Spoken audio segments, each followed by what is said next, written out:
Welcome back to the Green Room. Well, housing. Yes. You down with Kiwi Build? Well, Or have you got something better? Any state house building program is a good thing. That is what we need to have. Government is the only agency that is big enough and has a low enough cost of borrowing to be able to engage in affordable housing. I spend a lot of time talking with the private market about this. They say they cannot build profitably affordable housing, but the state can, and so it should. It's core infrastructure. Every family deserves a warm, dry home. So where are you going to put it? That was the question there. Where do you put this new housing? Everywhere we can. I mean, everywhere it's needed. Auckland and Christchurch are the two hot points, absolutely. But we also need to be building new housing elsewhere in the country. I live in Dunedin. People down there also need decent, warm, dry homes. In the south, where it's particularly cold, we need decent, warm, dry homes. So this is not just about Auckland and Christchurch. The whole country has a housing crisis. I actually thought that Cunliffe missed a trick there in pointing out, he talked about pepper potting of public housing. That's exactly how John Key grew up. I know the area. Yes. It was in a middle class area.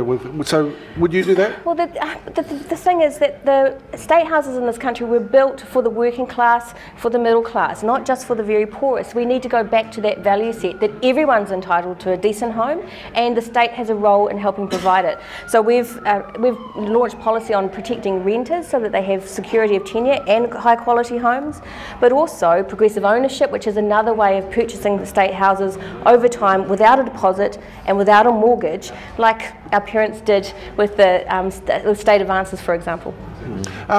Cunliffe went there and said foreign speculators buying houses. Of course, that leaves them open to allegations of racism or xenophobia.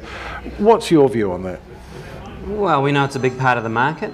If you look at any of the markets, Sydney, Melbourne, Vancouver, you pick it, it's Auckland, it's a big part of the market. It's driving up prices, it's adding to demand. I mean, you know, it's pretty clear. I mean, whether you look at Singapore and Hong Kong, they've introduced a whole bunch of restraints on foreign buyers for exactly that reason. So what are you going to do? We would place constraints on foreign buyers. I mean, we think that it's important to take the heat out of the market, particularly in Auckland. Offshore buyers are a big part of it. I mean, the thing that I thought probably was missing from that debate around housing is also about the issue of sprawl versus densification. So we think that, you know, if your new housing is just going to add more sprawl to the city, you're creating huge transport problems down the track, and really you're going to leave people with huge oil bills when they've got to pay for the petrol. It's much better that you build up where you can, where it makes sense in the city, so you get that densification, which is great for transport and energy. Now, Housing New Zealand, in its submissions to the Auckland Unitary Plan, is looking for rezoning all over the place. It wants to replace low-density housing with high-density housing. People aren't necessarily going to like that. Do you think that's the right way to go?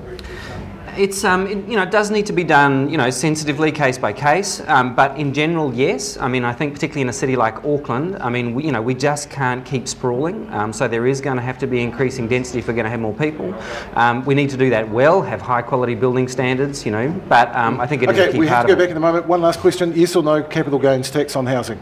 Yes, excluding the family home. Excluding the family home. Cheers. Thank you. We'll be back soon.